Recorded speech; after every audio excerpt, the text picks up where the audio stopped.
Regular polyhedra with the beauty of perfect symmetry. In mathematics, when we say something is beautiful, it usually means it is steady rather than free. It is not because there are many conditions, but because the conditions are clear, so the structure does not easily fall apart. The same is true for symmetry. The closer we get to perfection, the fewer solid figures we can make. A sphere is the reference point of perfect symmetry. No matter which direction we look from, it is the same. No matter how we cut it, the cross-section is always a circle. That is why a sphere is almost like a trick. Since it has no edges, symmetry follows naturally.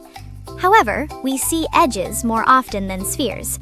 These solid figures surrounded by edges and faces are called polyhedra in mathematics. Among them, only 5 polyhedra maintain perfect symmetry to the very end. It is not because there are only 5, but because no more are geometrically possible. For a shape to become a solid figure, at least 3 faces must meet at one vertex. But that alone is not enough. The sum of the angles at that vertex must be less than 360 degrees for the shape to fold inward into space. When it reaches 360 degrees, the faces can no longer push against one another, and they spread out into a plane. There is no exception to this rule. Because of this rule, the choices quickly disappear. One interior angle of an equilateral triangle is 60 degrees. At one vertex, 3, 4, or even 5 faces can meet.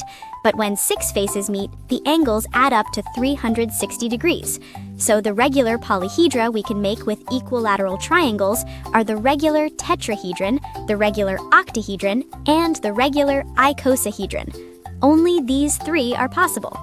Squares reach the limit even sooner. Since one interior angle is 90 degrees, a solid figure is possible only when 3 faces meet. That shape is the regular hexahedron. When 4 faces meet, it immediately becomes a plane.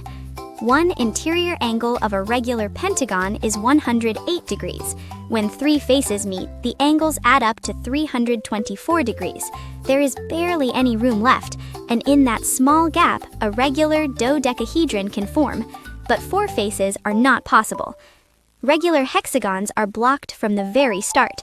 Since one interior angle is 120 degrees, even 3 faces together make 360 degrees.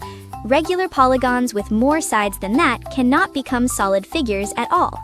In this way, regular polyhedra stop at 5 shapes. These 5 shapes are the regular tetrahedron, the regular hexahedron, the regular octahedron, the regular dodecahedron, and the regular icosahedron. Beauty is not the reason, but the result. Only what could remain has remained, and that is why it is beautiful. When we place these 5 solid figures inside a single sphere, the reason becomes much clearer. All the vertices lie on the surface of the sphere, and no matter which direction we look from, the balance of the shape hardly changes. This is where the idea of perfect symmetry comes from. We can see this same order in nature and in technology.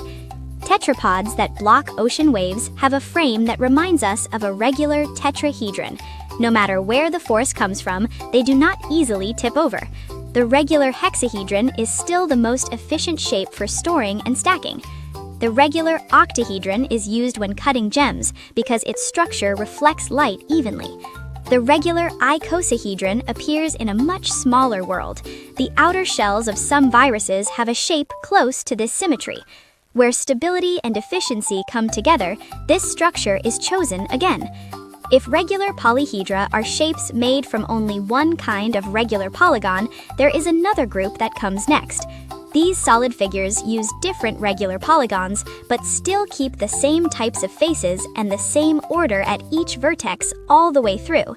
These shapes are different from regular polyhedra. They are called Archimedean solids, named after the ancient Greek mathematician Archimedes.